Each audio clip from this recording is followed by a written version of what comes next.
यौम शोहदाए पाकिस्तान पे बतौर आर्मी चीफ आपसे आखिरी बार खिताब कर रहा हूँ। पिछले साल फरवरी में फौज ने बड़ी सोच और विचार के बाद फैसला किया कि आइंदा फौज किसी सियासी मामले में मुदाखलत नहीं करेगी। मैं आपको यकीन दिलाता हूँ कि हम इस पर सख्ती से कारबंद हैं और आइंदा भी रहेंगे।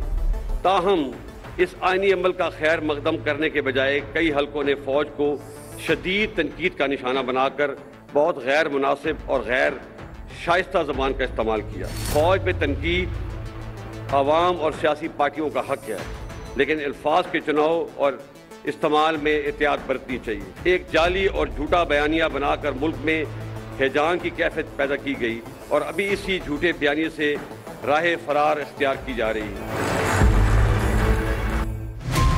अस्सलामुअलैकुम, मैं हूं सिद्रा मीर। आप देख रहे हैं प्रोग्राम 7 से 8। नाजरीन, army chief general Qamar Javed Bajwa ने अलविदाई खिताब कर दिया।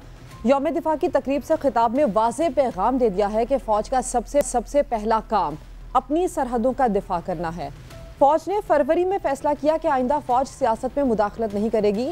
हम इस पर सख्ती से कारबंद हैं, मगर इस आईनी अमल का खैर मकदम करने की बजाय कई हलकों ने फौज को शदीद तनकीद का निशाना बनाकर बेहद नामुनासिब और गैर शाइस्ता जुबान इस्तेमाल की। अपने खिलाफ जारहाना रवैये को दरगुजर करना चाहते हैं, लेकिन सब्र की भी एक हद होती है। आर्मी चीफ ने बैरूनी साजिश के बयानिए को भी मुकम्मल रद्द किया और ये साफ साफ कह दिया कि यह नामुमकिन है, बल्कि ये गुनाह कबीरा है कि मुल्क में कोई बैरूनी साजिश हो रही हो और पाक फौज हाथ पर हाथ धरे बैठी रहे। फौज और अवाम में दरार डालने की कोशिश करने वाले हमेशा नाकाम होंगे। आर्मी चीफ की स्पीच का एक हिस्सा आपको सुनवाते हैं। वाज़ेह कर देना चाहता हूँ कि क़यादत कुछ भी कर सकती है, लेकिन कभी भी मुल्क के मफाद के खिलाफ नहीं जा सकती। क्या आप ये समझते हैं कि मुल्क में एक बैरूनी साजिश हो और आर्म्ड फोर्सेस हाथ पे हाथ धरी बैठी रहेंगी? ये नामुमकिन है, बल्कि ये एक गुनाह कबीरा है। और जो लोग ये समझते हैं कि वो फौज और अवाम में दरार डाल देंगे, वो भी हमेशा नाकाम होंगे। फौज की क़यादत के पास इस नामुनासिब जलगार का जवाब देने के लिए बहुत से मौक़े और वसाइल मौजूद थे, लेकिन फौज ने मुल्क के वसी तर मफाद में हौसले का मुजाहरा किया और कोई भी मनफी बयान देने से इज्तनाब किया। लेकिन ये बात सबको ज़ेहन नशीन कर लेनी चाहिए कि इस सब्र की भी एक हद है। मैं अपने और फौज के खिलाफ इस नामुनासिब और जारहाना रवैये को दरगुजर करके आगे बढ़ना चाहता हूँ। अफराद और पार्टियाँ तो आती जाती रहती हैं, लेकिन पाकिस्तान इंशाअल्लाह हमेशा कायम रहना है। फौज ने तो अपना कथारसिस शुरू कर दिया है। मुझे उम्मीद है कि हमारी सियासी पार्टियां भी अपने रवैये पर नजरसानी करेंगी। अब वक्त आ गया है कि तमाम स्टेक होल्डर अपनी ज़ाती अना को एक तरफ रखते हुए माजी की गलतियों से सीखें और आगे बढ़ें। Army chief general Qamar Javed Bajwa ने सियासी जमातों से उम्मीद का इजहार किया कि सियासी जमातें अपने रवैये पर नजरसानी करें। वक्त आ गया है कि तमाम फरीकैन अपनी ज़ाती अना को तर्क करके माजी की गलतियों से सीखें और आगे बढ़ें। आगे बढ़ना है तो अदम बर्दाश्त और मैं ना मानू का रवैया तर्क करना होगा। हार जीत सियासत का हिस्सा है। हर जमात को फतह और शिकस्त को कबूल करने का हौसला पैदा करना होगा, ताकि अगले इलेक्शन में इम्पोर्टेड या सिलेक्टेड की बजाय इलेक्टेड हुकूमत आए। 2018 के चुनाव में बाज़ पार्टियों ने आरटीएस के बैठने को बहाना बनाकर जीती पार्टी को सिलेक्टेड का लक़ब दिया और 2022 में एतमाद का वोट खोने के बाद एक पार्टी ने दूसरी पार्टी को इम्पोर्टेड का लक़ब दिया। हमें इस रवैये को रद्द करना होगा। हार जीत सियासत का हिस्सा है और हर पार्टी को अपनी फतह और शिकस्त को कबूल करने का हौसला पैदा करना होगा, ताकि अगले इलेक्शन में एक इम्पोर्टेड या सिलेक्टेड गवर्नमेंट के बजाय इलेक्टेड गवर्नमेंट आए। नाजरीन, आर्मी चीफ का ये अलविदाई खिताब बहुत सारे पैगाम दे रहा है। साथ ही मुल्क में नई आर्मी चीफ की तैनाती के लिए प्रोसेस भी जारी है। आर्मी चीफ की तैनाती के लिए भेजी गई समरी में 6 सीनियर तरीन लेफ्टिनेंट जनरल्स के नाम मौजूद हैं। समरी में सबसे पहला नाम लेफ्टिनेंट जनरल आसिम मुनीर और दूसरा लेफ्टिनेंट जनरल साहिर शमशाद मिर्जा का है। Lieutenant general Azhar Abbas, lieutenant general Noman, lieutenant general Faiz Hameed और लेफ्टिनेंट जनरल मोहम्मद आमिर के नाम भी शामिल हैं। आर्मी चीफ और chairman joint chief of staff committee का नाम मंजूरी के लिए कल सदर को भेजा जाएगा और विफाकी काबीना इजलास के फौरी बाद वजीर आजम कल समरी सदर को भेज देंगे। वजीर आजम शहबाज शरीफ की एडवाइस पर सदर मुमलिकत आरिफ अलवी नए आर्मी चीफ का तकर्रुर करेंगे। जनरल कमर जावेद बाजवा 29 नवंबर को रिटायर्ड हो रहे हैं। अब लग ये रहा है कि मुशावरत का अमल तकरीबन मुकम्मल हो चुका है। इस हवाले से वजीर आजम शहबाज शरीफ और वजीर दिफा की 3 रोज में आज तीसरी मुलाकात भी हुई है, जिसमें आर्मी चीफ और चेयरमैन ज्वाइंट चीफ्स के लिए समरी पर गौर किया गया। वजीर दिफा ने पैनल में शामिल अफसरान की प्रोफाइल पर वजीर आजम शहबाज शरीफ को ब्रीफिंग दी है और वजीर दिफा के मुताबिक तैनाती से मुतालिक मामलात 48 घंटे में तय हो जाएंगे, यानी कि अगले 48 घंटे नाजरीन इंतहाई अहम हैं। मजीद ख्वाजा आसिफ का यह भी कहना है कि आर्मी चीफ की तैनाती को अवामी बहस का हिस्सा नहीं बनना चाहिए, सियासत से कताए नजर कौमी मफाद में फैसले होने चाहिए, कयास राइयों से गुरेज किया जाए। वजीर आजम शहबाज शरीफ की जेर सदारत इत्तेहादी जमातों का अहम इजलास भी होगा। वजीर आजम इत्तेहादियों को आर्मी चीफ के मामले पर मुशावरत इससे करेंगे और उनको एतमाद में भी लेंगे। आज प्रोग्राम में बात करने के लिए हमारे साथ मौजूद हैं पाकिस्तान मुस्लिम लीग नून से हमें ज्वाइन किया है सेनेटर अफनानुल्लाह खान साहब ने। स्टूडियोज में हमारे साथ मौजूद हैं दिफाई तज्जियाकार brigadier retired Ahmed Saeed Minhas, sir आपका शुक्रिया ज्वाइन करने के लिए, और माहिर कानून हैदर वहीद साहब भी आज हमारे साथ मौजूद हैं। सर, सबसे पहले तो ये जो अलविदाई स्पीच थी, बहुत सारे आर्मी चीफ की जानिब से इसमें पैगामात दिए गए, कुछ गलतियाँ थी जिनका एतराफ़ भी किया गया सियासी और जो अस्करी क़यादत है उनकी जानिब से, और ये भी कहा गया कि अब माजी के मामला छोड़कर आगे बढ़ जाना चाहिए। फ़ौज का जो एक किरदार है जिस पर उन्होंने कहा है कि आईनी किरदार अदा करेंगे और इस पर कारबंद भी रहेंगे, कितना अहम ये पैगाम है? क्या आप समझते हैं कि ये जो पाकिस्तान की सियासी डायरेक्शन है, जो सियासी जमातें हैं, उनके लिए कोई नया नज़रिया ये फिक्स करने के लिए या नया नज़रिया ये इसके पाबंद करने के लिए ये पैगाम कैसा है? जी बिस्मिल्लाहिर्रहमानिर्रहीम, बहुत बहुत शुक्रिया सिद्रा, आपने मुझे अपने प्रोग्राम पे मदऊ किया। आज की जो तकरीर थी जनरल बाजवा की, वो एक ऐसे कमांडर, एक ऐसे सिपह सलार की थी जो इंतहाई कॉन्फिडेंट, एक अकम्पलिश्ड और मुतमईन शख्स की थी, जिसने पिछले 6 साल अपने कमांड के दौर के अंदर पाकिस्तान आर्मी की बेहतरीन तरीके से कमांड की है। अब उसके अंदर अगर आप देखें तो उन्होंने 3-4 मौजूओं के ऊपर सीधा बात की। सबसे पहले तो उन्होंने जाए खुद क्रेडिट लेने के अपने पाकिस्तान आर्मी को क्रेडिट दिया कि उनके दौर के अंदर क्या क्या ऐसी फतूहात हुई हैं, ऐसी कौन कौन सी अचीवमेंट्स हुई हैं जिनके ऊपर के आने वाले वक्तों में हम फ़ख्र कर सकते हैं, जिसमें कि आपके बॉर्डर के ऊपर, वेस्टर्न बॉर्डर के अलॉन्ग आपने जो बाड़ लगाई है, आपने जो ईस्टर्न बॉर्डर पे या बुनंदन वाला जो बालाकोट वाला एपिसोड हुआ था, उसमें इंडियंस को अपनी जगह पे फिक्स किया था और उसके बाद उनकी हिम्मत नहीं हुई कि वो पाकिस्तानियों की तरफ आंख उठा के देख सकें।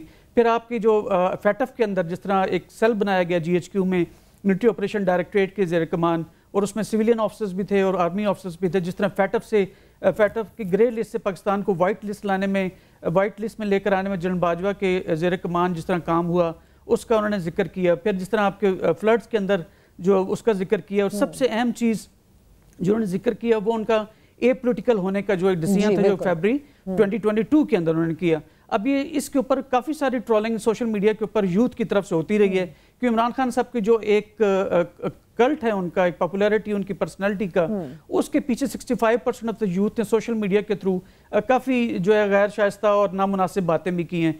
लेकिन इसके बावजूद कि जनरल बाजवा ने उस तमाम तनकीद को अपनी ज़ात पे लिया, लेकिन पाकिस्तान के लिए आइंदा वक्तों में जो मिलिट्री हिस्ट्री लिखी जाएगी उसमें सुनहरे रूप में लिखा जाएगा कि किस तरह जनरल बाजवा ने तमाम तनकीद को बर्दाश्त किया, लेकिन पॉलिटिकल प्रोसेस को मैच्योर होने में एक प्रॉपर मौका फराहम किया, जिससे पॉलिटिकल लीडरशिप अपने फैसले खुद करेंगी। और ये भी कहा कि माजी की गलतियों को पीछे छोड़कर अब हमें आगे बढ़ जाना चाहिए। हैदर वहीद साहब, आर्मी चीफ ने ये तो कहा कि तनकीद होनी चाहिए, लेकिन अल्फाज का चुनाव इसको सोच समझ कर करना चाहिए। उन्होंने बहुत सारी चीज़ों को मेंशन भी किया, जो साजिश का एक बयानिया था उसको भी मेंशन किया, और इसके साथ साथ उन्होंने ये भी कहा कि ये जिस तरह से पाकिस्तानी अफवाज के ऊपर इल्ज़ामात लगाए गए हालिया कुछ दिनों में, जलसों में तकारीर का हिस्सा भी बनाया गया, इन सब चीज़ों को वो माजी का हिस्सा समझकर, माजी की गलतियाँ समझकर आगे बढ़ना चाहते हैं। कितना ज़रूरी है अब सियासी जमातों के लिए कि अपने रवैये को, अपने ये जो तर्ज सियासत है इस पर नजरसानी करें और वो भी आगे बढ़कर अब फौज के किरदार को एक साइड पर छोड़कर अपने किरदार पर तवज्जो दें? देखिए, साइड पे छोड़ के नहीं, सबको अपने किरदार पे तवज्जो देनी चाहिए। एक स्टेटेड पोजीशन जनरल बाजवा की आर्म फोर्सेस के हवाले से सामने आ गई है। अमलन जाहिर है कि अब आने वाला वक्त बताएगा कि कितनी फौज इस पे खड़ी रहेगी। मेरे ख्याल से इस वक्त जो भी नए आर्मी चीफ आएंगे उनकी पहली तरजीह अपने इंस्टीट्यूशन की इमेज जो है उसको क्लियर करना और उसको मजीद मुस्तहकम करना होगा, क्योंकि उनकी अपनी पावर भी वहीं से स्टैंड करती है। तो मैं तवक्को वैसे यही करता हूँ कि फौज को मैं देख रहा हूँ कि मुदाखलत जो है, जो खुद उन्होंने एतराफ़ किया कि पहले होती आई है, तो मेरा नहीं ख्याल आने वाले वक्तों में जो पहले इल्ज़ामात लगे पहले PML नून की तरफ से कि एक सिलेक्टेड हुकूमत को लाया गया है और फिर पीटीआई की तरफ से एक इम्पोर्टेड हुकूमत को नाफिज किया गया है, मुसल्लत किया गया है। तो आने वाले इलेक्शन में ये बेइंतहा जरूरी होगा कि इस तरह की बात करने वाला जो है वो उस रिडिक्यूल हो, मतलब उस पर लोग हंसें कि कैसी बात कर रहा है। उस तरह के इलेक्शंस आई थिंक अब होना जरूरी हैं। और आर्म फोर्सेस के हवाले से एक स्टेटेड पोजीशन आ गई है और मेरे ख्याल से खान साहब भी कुछ पीछे हटे हैं और पीएमएल नून तो जाहिर है अब तनकीद करती नहीं है फौज की। तो मेरे ख्याल से ये तीनों अब एक बेहतर पोजीशन में आते नजर आ रहे हैं, एज लॉन्ग एज आगे का रवैया भी तीनों का वही हो जो स्टेटेड पोजीशंस हैं। तो मैं खुदा से तो यही दुआ कर सकता हूं कि अगले इलेक्शन जो हैं वो बहुत अहम होंगे और वहां पे ये बात एक्चुअली इस्टेब्लिश होगी कि अब हम इस बात से आगे बढ़ गए हैं या नहीं। क्योंकि पिछले 6 सालों में हमने देखा है कि फौज के रोल को मुतनाज़ा बनाया गया है, उनकी मुदाखलत के हवाले से पहले पीएमएल नून और अब खासकर खान साहब तो बहुत आगे इसमें चले गए। और मेरे ख्याल से जो तशवीशनाक बात है कि पाकिस्तान की यूथ क्योंकि खान साहब की बात सुन रही है और नेक्स्ट जनरेशन बहुत अभी अगले कुछ दिन भी बहुत अहम है। आप ये एक्सपेक्ट करते हैं कि आज के इस वाज़े पैगाम के बाद 26 नवंबर को खान साहब जब अपने इस एहतजाज से, धरने से खिताब करेंगे जलसे से, तो वो इस चीज़ को मद्देनजर रखेंगे? आपको लगता है कि अब खान साहब का जो अंदाज़े गुफ्तगू है पाक आर्मी को लेकर वो भी चेंज होगा? बिल्कुल, आई थिंक चेंज होगा और वो चाहेंगे कि एक नई बिगिनिंग हो नए चीफ के साथ। और ख्यासराई काफ़ी की जाती है कि कोई एक पर्टिकुलर जर्नल जो है वो शायद उनकी कोई हिस्ट्री रही है खान साहब के साथ। मेरे ख्याल से वो एक असरअंदाज नहीं होगी इस बात पे कि जो भी नए चीफ आएंगे वो आर्मी की इमेज को मेरे ख्याल से जो है वो उसको देखेंगे। और मेरे ख्याल से खान साहब के बहुत सारे खदशात जो हैं वो अनफाउंडेड हो सकता है निकलें और खान साहब को भी चाहिए कि अब वो पीछे हटें और जिस तरह का बयानिया उन्होंने बनाया है उसकी सियासी तौर पे अकाउंटेबिलिटी पीएमएल नून भी करे। और पीएमएल नून जो है वो 3.5 साल खान साहब ने जो हुक्मरानी की थी जहाँ पे ना हकीकी दिलाई पीएमएल इस बारे में क्या सोच रही है? अफनानुल्लाह साहब साथ हैं, उनसे बात कर लेते हैं। अफनानुल्लाह साहब, एक तो आर्मी चीफ की जो ये अलविदाई स्पीच थी इसको आप किस नज़र से देखते हैं, क्या इस पर आप कमेंट करेंगे? दूसरी ये कि इमरान खान साहब आज ही किसी टीवी को इंटरव्यू दे रहे थे जिसमें उन्होंने ये कहा है कि नए आर्मी चीफ की तैनाती से मुतालिक सदर मुमलिका आरिफ अलवी से उनकी मुशावरत अब भी चल रही है, उनका राब्ता अब भी उनसे है। तो इस मुतालिक कोई मालूमात हैं आपके पास? जी बिस्मिल्लाह रहमान रहीम। देखिए, मैं जो है ये इमरान खान साहब रोजाना अपनी बात तब्दील कर देते हैं। एक दिन कहते हैं कि जी जिस मर्जी को लगाना है लगा दें, हमें कोई मसला नहीं है। फिर अगले दिन कहते हैं कि जी मैं 3 नाम देता हूँ, आप भी 3 नाम दे दें। फिर उसके बाद कहते हैं अगले दिन आप जिस मर्जी को लगा दें, हमें कोई मसला नहीं है। फिर उसके बाद कहते हैं कि जो आर्मी चीफ लगाएंगे ये वो आर्मी चीफ होगा जो इनके मुकदमे ख़त्म करेगा और मुझे अंदर डाल देगा। फिर अगले दिन कहते हैं कि जी मैं तो जिस मर्जी को लगाने लगा दें। आज फिर इन्होंने ये कारनामा अंजाम दे दिया। मैं बस क्या, ये रोजाना बैक एंड फोर्थ ही चल रहा है मामला।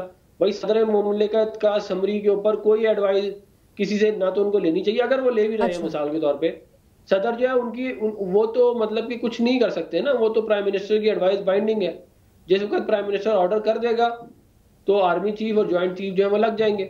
उसको जो है अब उसमें से एक तमाशा इनको करने के लिए एक चीज मिल गई है तो ये उसके ऊपर अब जो है वो तमाशा लगाएंगे। जहां तक जो बात रह गई आज की स्पीच की, देखें बात यह है कि अपनी गलतियां मानना जो है वो अच्छी बात होती है और जो 2018 में जो कुछ हुआ उसकी गलती तस्लीम करना जो है वो मेरा ख्याल है एक अच्छी बात है। लेकिन मसला ये है कि हम पिछले 75 साल से अपने हम सर्कल्स में घूम रहे हैं।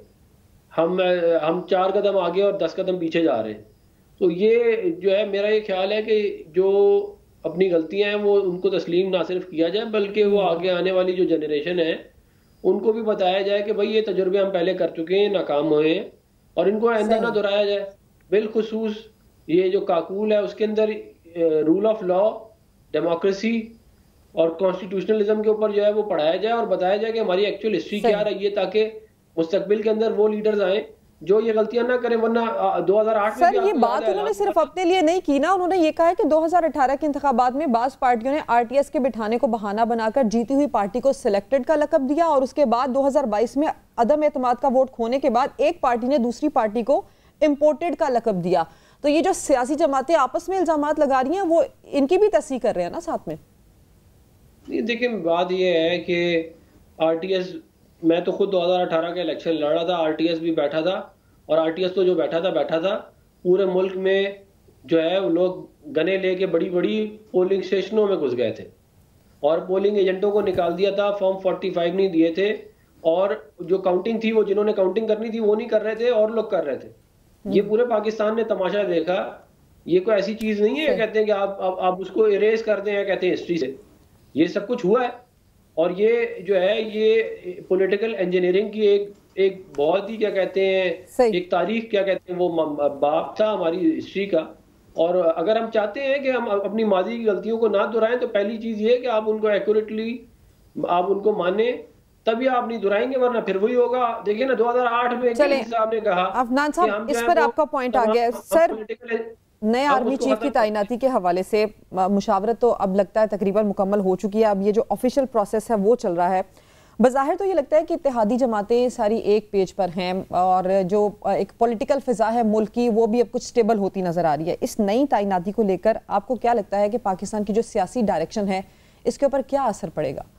देखिए, चीफ आर्मी स्टाफ की जो तैनाती है वो एक नॉर्मल एक नॉर्म है जो अपने टेन्योर पूरा करने के बाद लोग हुआ करते हैं। दो तरह की बहस चल रही है कि क्या जनरल आसिम मुनीर साहब इसमें शामिल होंगे या नहीं होंगे। वन सेकेंडली क्या इसकी, जैसे आपने फरमाया कि क्या इसके हमारे पॉलिटिकल जो आगे कोर्स आ रहा है क्या उसके ऊपर इफेक्ट होगा या नहीं होगा।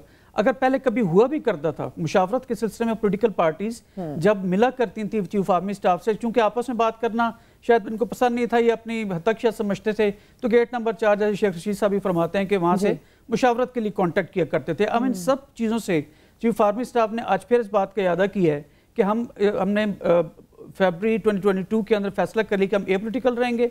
आने वाले जो चीफ आर्मी स्टाफ होंगे वो भी इसको फॉलो करेंगे। तो लिहाजा पॉलिटिकल डायरेक्शंस अब पॉलिटिकल लीडर्स अपनी खुद तय करेंगे। तो लिहाजा इसमें चीफ आर्मी स्टाफ ABCD जो भी हों वो सारे इसके अंदर जो है वो अपने सिर्फ पाकिस्तान आर्मी की जो ट्रेनिंग है, जो उसकी ऑपरेशनल कैपेबिलिटी है, कैपेसिटी है, उसको बिल्ड करने में लगाएंगे। पहले भी कोई फौजी ऑफिसर्स हम खुद हुआ करते थे, हम कभी डायरेक्टली इन्वॉल्व नहीं होते थे, लेकिन एक इदारे के सरबराह होने के नाते यस वो एडवाइस या हम उसके लिए मशवरे के लिए जरूर उनको इन्वॉल्व किया करते थे। लेकिन अब उससे भी ये टोटली अब तो एक वाज़ेह डायरेक्शन और एक वाज़ेह पैगाम भी आ गया ना सर कि अब सियासत से कोई ताल्लुक नहीं है। हैदर वहीद साहब, इन बयानात के बाद जैसे वज़ीर दिफा ख्वाजा आसिफ भी ये कह रहे थे कि आर्मी चीफ की जो तकर्री है इतनी अहम पोजीशन है, इसको सियासत का हिस्सा नहीं बनना चाहिए, इस पर सियासत नहीं होनी चाहिए, इस पर बयानात भी नहीं होने चाहिए।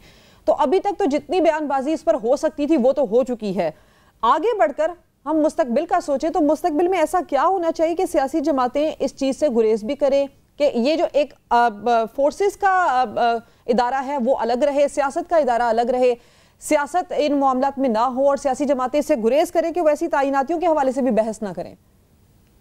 बिल्कुल इस तरह नहीं होनी चाहिए। और जनरल बाजवा ने खुद ही कह दिया कि हालांकि इतनी human rights violations Indian army करती है लेकिन वहां पे तनकीद नहीं होती आर्मी की, लेकिन हमारे मुल्क में फिर ऐसा क्यों है कि आर्मी की जो है तनकीद होती है। उन्होंने खुद ही इसका जवाब दे दिया कि जो एक तासुर है कि सियासी मुदाखलत करती है फौज, इस वजह से तनकीद होती है। तो जहां मुदाखलत जो है वो नहीं होगी तो यह एक्सेप्टेबल एक लेवल पे, देखिए एक डीप स्टेट का कॉन्सेप्ट जो है पाकिस्तानी उससे अवर्स नहीं है। अगर कोई फौज का या एस्टेब्लिशमेंट का एक स्टांस हो न्यूक्लियर वेपन्स पे, इजराइल से ताल्लुकात या इंडिया से ताल्लुकात या ऐसे मामलात पे, मेरे ख्याल से आम पाकिस्तानी को उससे एतराज नहीं है।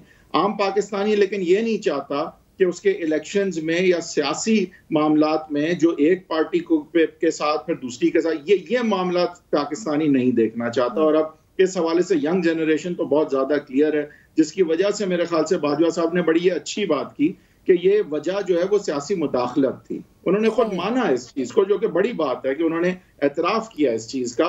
और लिहाजा फौज को बखूबी अब ये पता है कि अगर वो चाहते हैं कि उनकी इमेज जो है वो रिस्टोर हो और पाकिस्तानी उनकी उसी तरह इज्जत करें और उससे ज्यादा इज्जत करें जितनी पहले करते थे, तो मुदाखलत नहीं होगी तो इज्जत क्यों नहीं होगी। हमारी फौज है ना, हम इसके बगैर हैं क्या, मतलब हमारा क्या तहफ़्फ़ुज़ है, हमारी क्या रिस्पेक्ट है। तो फौज की इज्जत तो देखें एक नो ब्रेनर है कि करनी है, लेकिन उन्होंने भी ये बात वाज़ेह कर दी है कि ये मुदाखलत है जिसकी वजह से तनकीद होती है।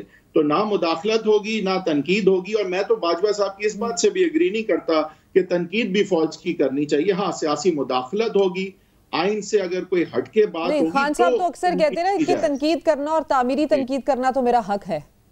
नहीं, देखिए फौज के काम मामलात में तो तनकीद भी नहीं बनती, लेकिन जाहिर है जहां वो फौज के मामलात से तजावज करें, अगर हटके कुछ करें तो तनकीद बनती है। तो उन्होंने खुद ही मेरे ख्याल से बात कर दी, और इसको मैं बहुत ज्यादा वेलकम करूंगा कि एक बहुत उन्होंने कैंडिड बात की, और अब इस पे अगर अमल पैरा रहेगी फौज तो बिल्कुल भी क्रिटिसिज्म फौज की ना होनी चाहिए, ना बर्दाश्त होनी चाहिए। और ये तकर्री का भी जो खासकर मामला है, ये आपके ख्याल से सिद्रा क्यों इतना नुमाया हो जाता है? अगर कोई सियासी मुदाखलत की हिस्ट्री ना हो तो फौज का सरबराह कौन बन रहा है? ये मेरा और आपका या मीडिया में या टॉक शो में हमारा क्या हिस्सा? और हैदर वहीद साहब, इस पर मेरा एक अहम सवाल ये है कि जब ये सियासी जमातें मुल्क के इदारों के ऊपर इल्जामात लगाती हैं, उसके बाद सोशल मीडिया पर ट्रेंड्स बनते हैं, तो जो अवाम के जहनों पर इन्फ्लुएंस होता है उसको बाद में साफ करने में कितना वक्त लगता है? हैदर वहीद साहब, आपने प्रोग्राम में वक्त दिया, आपका बेहद शुक्रिया। ब्रिगेडियर रिटायर्ड सईद मिनहाज साहब आप मेरे साथ स्टूडियो में मौजूद हैं, अफनानुल्लाह साहब भी साथ ही हैं। ब्रेक के बाद जब वापस आएंगे तो मेहमानों से इस पर सवाल करेंगे। वेलकम बैक नाजरीन। अफनानुल्लाह साहब, ये जो आज अहम इजलास हुआ है इत्तेहादियों का, वज़ीर आज़म पर तो इत्तेहादी पहले ये एतमाद का इजहार कर चुके हैं, अपनी राय भी दे चुके हैं, तो ये आज का सिर्फ इजलास क्या कहा जा सकता है कि रस्मी कार्रवाई थी या फिर आज भी कोई खास बात हुई है इस इजलास में? देखिए, हमारे जो इत्तेहादी हैं उनके अपने जो है वो डिफरेंट कंसर्न्स होते हैं, तो ये इजलास बुनियादी तौर पर इसलिए बुलाया जाता है ताकि उनके जो भी इश्यूज हैं उनको एड्रेस किया जाए। लेकिन ये मैं बात आपको यकीन दिलाता हूँ कि तमाम इत्तेहादी पार्टियां जो हैं वो पीडीएम की जो कोalition गवर्नमेंट है उसके साथ खड़ी हुई हैं, और हम जो है हमारी कोशिश है कि हम पाकिस्तान को ये जो इकोनॉमिक टर्मोइल है इसके अंदर से निकालें और आगे लेके जाएं, और एक तरक्की के रास्ते पे जो जिस तरह हमने 2018 में छोड़ा था उसी का सफ़र दोबारा से शुरू किया जाए। अफनानुल्लाह साहब, कुछ अफवाहें, कुछ ऐसी खबरें गर्दिश कर रही थी कि शायद अहम तैनाती के बाद नए इलेक्शन की तारीख का ऐलान भी कर दिया जाएगा, इसमें कितनी सदाकत है? कुछ प्लानिंग चल रही है इस सिलसिले में?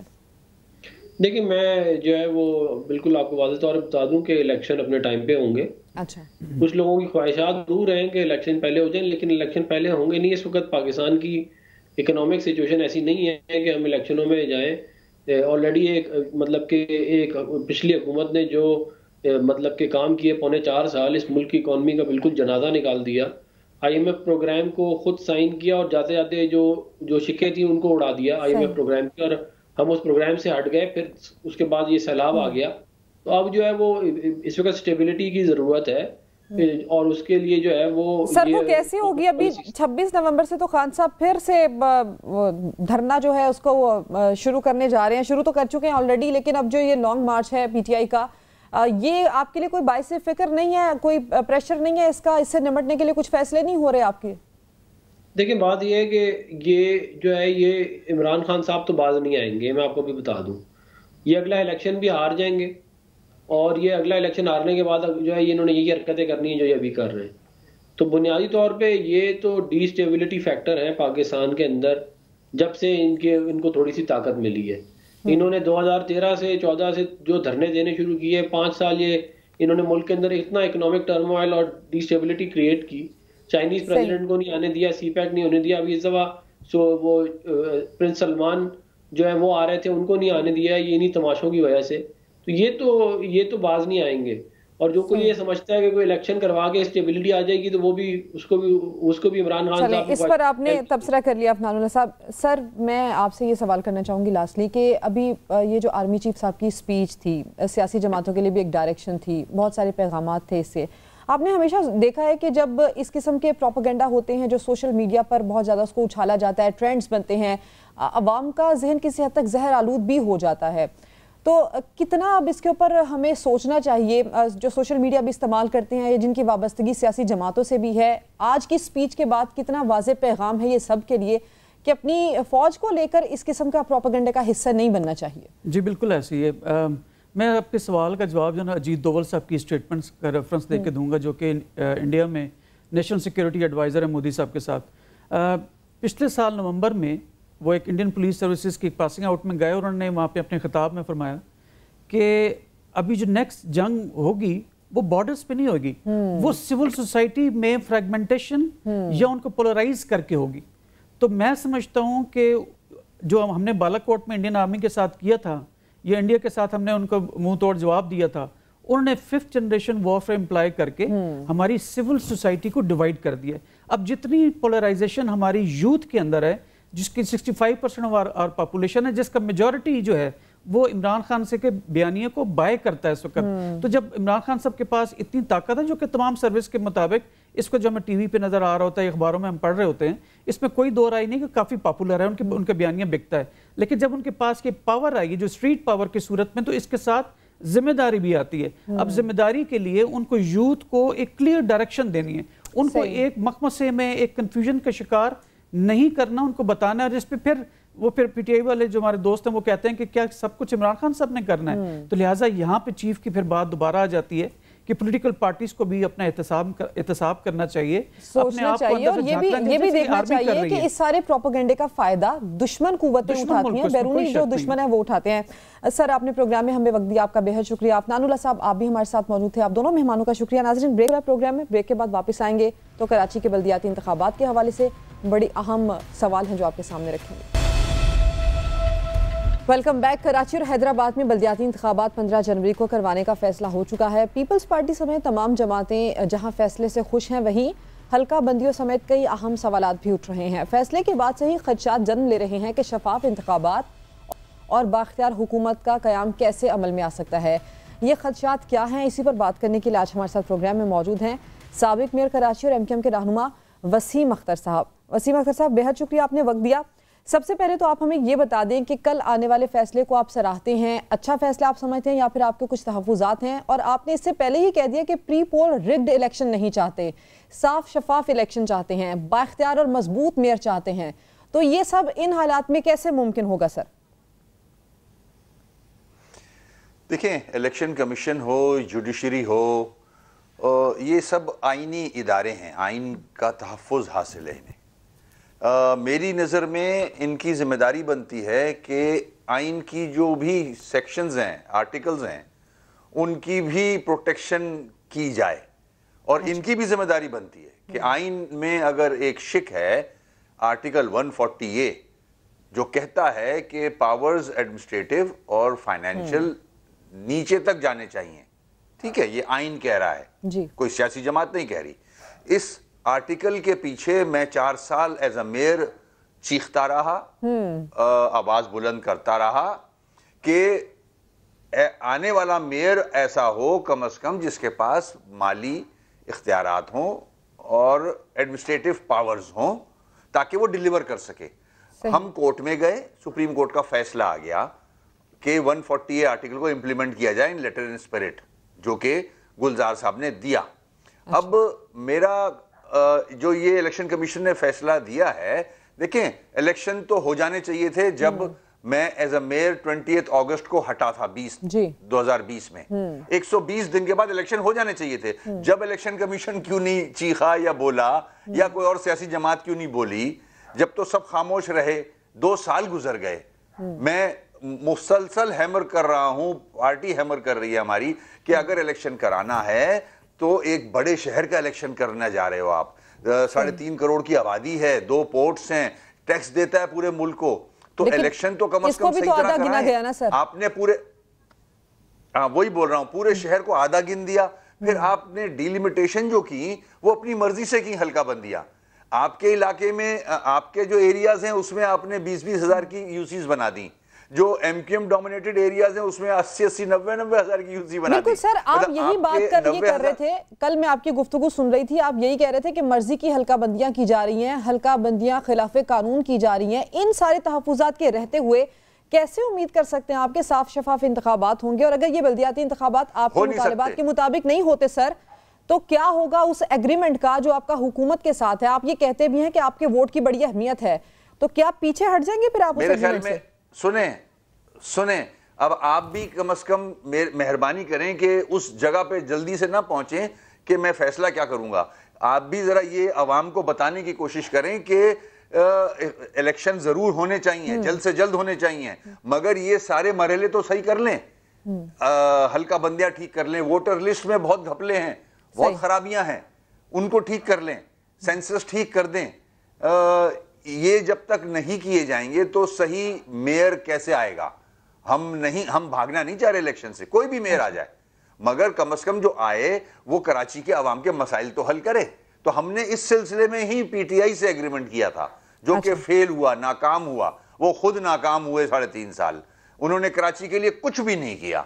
उसके बाद हमने कराची के लिए ही, कराची के इश्यूज के ऊपर ही हमने इनसे इलाहाक किया, इनसे एग्रीमेंट किया, अपने 7 वोट इनको दिए ताकि ये शायद कराची पे रहम खा के जो टैक्स देता है उसके मसाइल हल कर देंगे। मगर अफसोस कि अभी तक ऐसा कुछ नहीं हुआ, मगर हम कोशिश कर रहे हैं। वोट दिए वसीम अख्तर साहब, वजीर आजम शहबाज शरीफ साहब ने इतने बैरूनी दौरे किए, इतना उन्होंने पूरे मुल्क के लिए काम किया, तो ये जो कराची के मसाइल, आप मुस्कुरा रहे हैं सिर्फ सर, तो कराची की तरजीहात नहीं रखी सामने क्या? मेरे को हंसी आ रही है, मुस्कुरा नहीं रहा मैं खुद हंसता हूं इस बात पे कि हमने 7 वोट दिए, PMLN, पीपुल्स पार्टी सब इधर उधर घूमते फिर रहे पूरी दुनिया में, दबा के बेहतरीन सियासत कर रहे हैं, हर चीज, हर सियासी बयानात दे रहे हैं, मगर व्हाट अबाउट कराची, हैदराबाद, मीरपुर खास, सखर, नवाबशाह, इनके मसाइल कौन हल करेगा?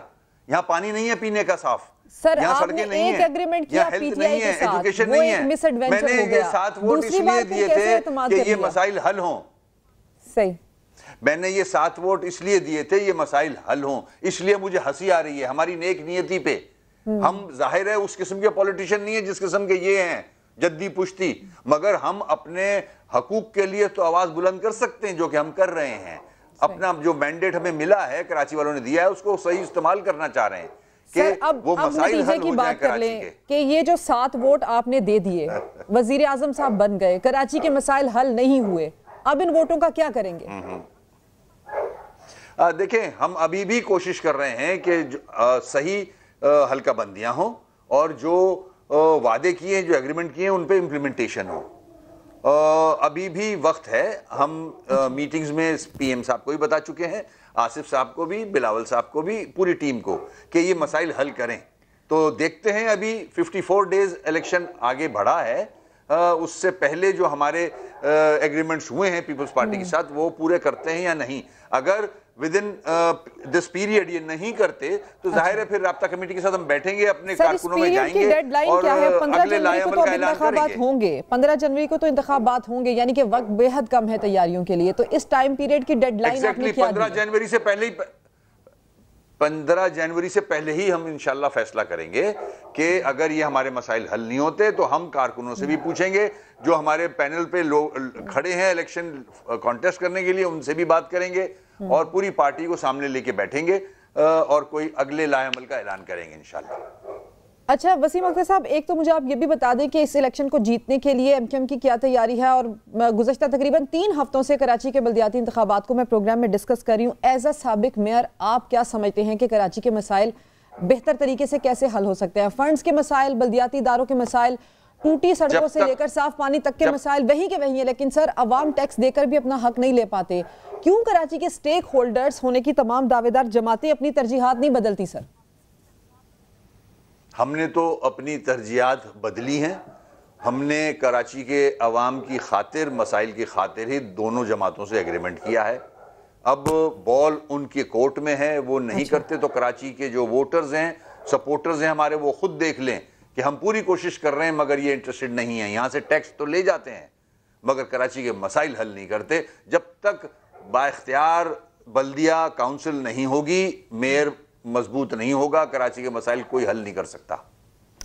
लेकिन वसीम अख्तर साहब, जहां पर इंतखाबात शुरू होने से पहले ही रिगिंग जैसी बातें आ रही हैं, ये कहा जा रहा है कि यहाँ पर नक्शे अमन का खतरा हो सकता है, पुरअमन माहौल में ये इंतखाबात हो ही नहीं सकते, इसकी जमानत नहीं दी जा रही।